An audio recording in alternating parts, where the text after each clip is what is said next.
大家好啊！今次會為大家介紹一間位於喺馬鞍山富輝商場裏邊嘅麻辣雞米線，佢個名叫做雲南美味小食。依間米線我覺得好好食㗎，有興趣食辣嘅朋友可以睇到落尾啊！依間雲南雞米線係開咗20年有多㗎啦。我細個阿媽已經帶我去食㗎啦。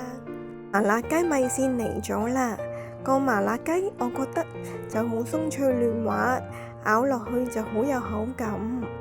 但係個米線呢就比較腍咗啲，我就中意食爽身啲嗰隻。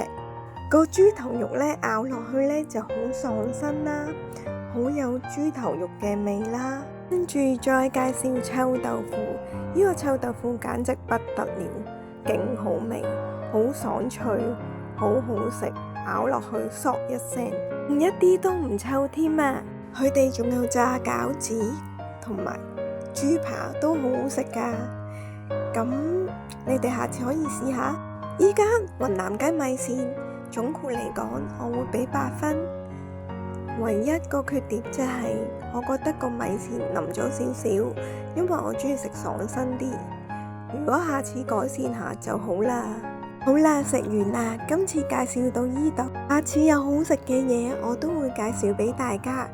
最後記得訂閱、讚好同埋分享出去啊！有你哋嘅支持，我會做得更好。